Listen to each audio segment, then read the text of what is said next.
अपना second home कहे जाने वाला दुबई अब अनसेफ दुबई बन गया। इसराइल अमेरिका वर्सेस ईरान की लड़ाई में जब खमेनोई का कत्ल हुआ और फिर ईरान ने पलटवार किया, उसने दुनिया को हिलाकर रख दिया और पहली बार दुबई ने डरसा। क्योंकि एक वक्त था जब लोग अपनी दौलत और सपनों को सुरक्षित रखने के लिए सीधे दुबई भागते थे। आप दुनिया में कहीं रहते हो, लोग कहते थे कि दुबई में एक घर तो होना चाहिए, जिंदगी क्या है वहीं पर नजर आती है। लेकिन जब दुबई के आसमान में मिसाइलों की चमक और धमाकों की गूंज आई, तो ये सवाल उठा कि क्या दुनिया का सबसे सुरक्षित माने जाने वाला शहर अब युद्ध में फंस गया है? क्या वहां भी डर आ गया है? वो डर जो इन्वेस्टर्स को डरा रहा है, वो डर जो छात्रों को डरा रहा है, वो डर जिससे कलाकार, जिससे फनकार और जिससे तमाम क्रिकेटर्स डर रहे हैं। डरना चाहिए क्योंकि पाम जुमेरा जैसे वीवीआईपी इलाकों में मिसाइलों के मलबे मिले हैं। मिसाइलों के गूंजने की आवाज, आसमान में मिसाइलों का दिखना, ये सबको दिख रहा है। ये अलग बात है कि दुबई की सरकार ने सेंसरशिप लगा दी है। ये कहा है कि अगर कोई वीडियोस को वायरल करेगा, तो जो वायरल करेगा उसे अफवाह फैलाने के नाम पर दुबई से हटा देंगे, उस पर लाखों डॉलर का जुर्माना ठोक देंगे। लेकिन सच ये भी है कि इस सेंसरशिप के बीच में भी वो सेलिब्रिटीज, वो अमीर लोग जो कल तक दुबई की शान को दिन रात इंस्टाग्राम पर पोस्ट करते थे, आज अपने अपने देश की सरकारों से हाथ जोड़कर कह रहे हैं कि साहब हम यहां फंस गए हैं।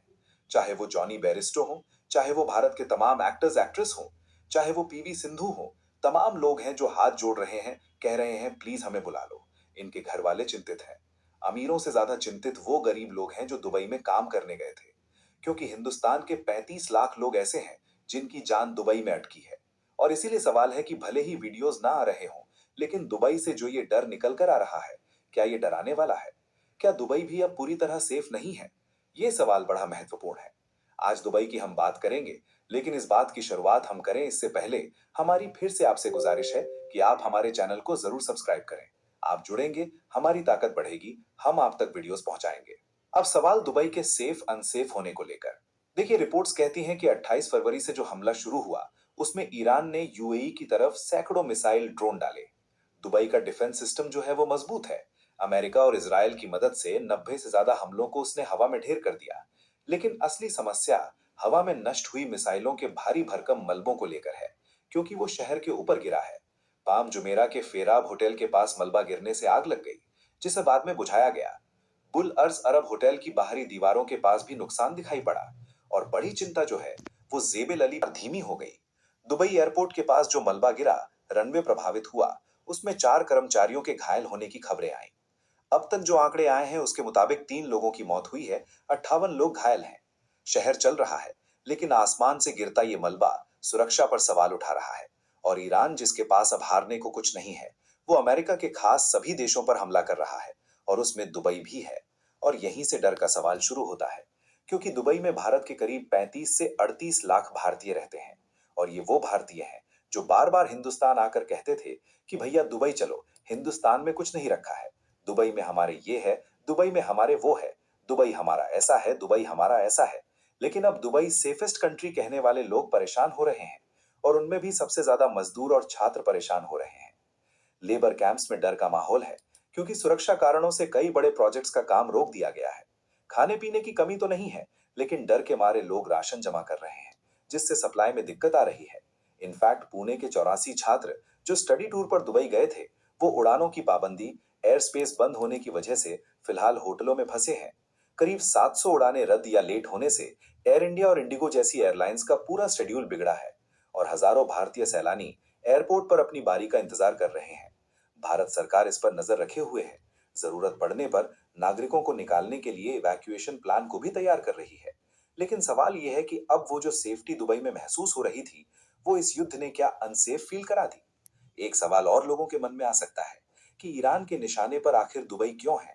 तो देखिए, एक्सपर्ट्स का ये मानना है कि ईरान का असली निशाना अमेरिका और उसके ठिकाने है, लेकिन दुबई अपनी लोकेशन की वजह से इस जंग के लपेटे में आ गया। ईरान का ये तर्क है कि दुबई के पोर्ट और दूसरी आधुनिक सुविधाओं का इस्तेमाल अमेरिकी सेना जो है वो अपनी लॉजिस्टिक और खुफिया जानकारी के लिए करती है। ईरान ने साफ चेतावनी दी कि जो भी देश अमेरिका या इसराइल को रणनीतिक मदद देंगे, वो खतरे में रहेगा। इसीलिए ईरान ने दुबई को एक सॉफ्ट टारगेट के तौर पर देखा। हालांकि ईरान सीधे तौर पर घरों या फिर रिहायशी इलाकों पर हमला नहीं कर रहा, लेकिन डिफेंस सिस्टम द्वारा मिसाइलों को हवा में नष्ट करने के बाद जो मलबा गिरा, उसने शहर के रिहायशी इलाकों को नुकसान पहुंचाया। निवेशकों का जो अनमैच्ड भरोसा था वो थोड़ा डगमगाने लगा है और दुबई में घर खरीदने वाले लोगों की जो तमन्ना थी वो वेट एंड वॉच की स्थिति कर गई है। दुबई की पूरी चमक वहां के आलीशान रियल एस्टेट पर टिकी है, लेकिन इन तनावों ने निवेशकों के भरोसे को सुस्त किया है।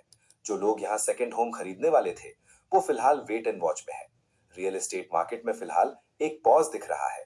नई बड़ी खरीदारी फिलहाल कम हुई है। बड़े विदेशी निवेश और नए प्रोजेक्ट्स पर कोई क्रैश तो नहीं आया, लेकिन रफ्तार जरूर धीमी पड़ी है। कई डेवलपर्स ने अपनी नई घोषणाओं को टाल दिया है। होटल इंडस्ट्री और टूरिज्म पर बड़ा इम्पैक्ट पड़ा है, क्योंकि सुरक्षा और फ्लाइट की कमी की वजह से सैलानी कम आ रहे हैं।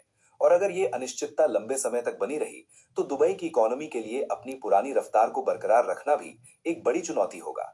इधर जेबिल अली पोर्ट पर कामकाज प्रभावित होने से सप्लाई चेन पर दबाव दिखा।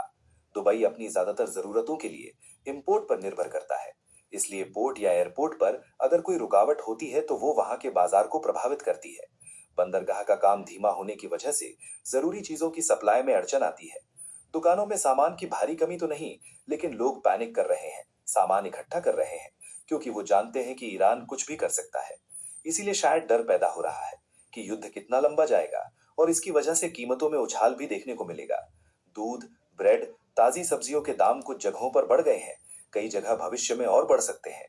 लेकिन इन सब के बीच में दुबई में आम परिवारों और मजदूरों के लिए खर्चों को मैनेज करना मुश्किल होगा। प्रशासन हालांकि सप्लाई बनाए रखने की कोशिशें कर रहा है, लेकिन युद्ध के डर ने बाजार की मनोवैज्ञानिक स्थिति को बिगाड़ा है। कुल मिलाकर कहें तो दुबई के लिए अस्तित्व और साख की लड़ाई है। एक तरफ दुबई प्रशासन अपने ग्लोबल इमेज को बचाने के लिए सूचनाओं के प्रचार पर सख्त पाबंदी लगा चुका है। सोशल मीडिया पर हमले की तस्वीर या मलबे की तस्वीरें डालना उसके लिए भारी जुर्माना और जेल की सजा दिला सकता है। दूसरी तरफ अपने डिफेंस सिस्टम के जरिए वो ये कोशिश कर रहा है कि हम काफी अपडेटेड हैं। लेकिन सच ये भी है कि युद्ध के दौर में 100% सुरक्षा मुमकिन नहीं होती। आज दुबई अपने अस्तित्व की एक अलग लड़ाई लड़ रहा है।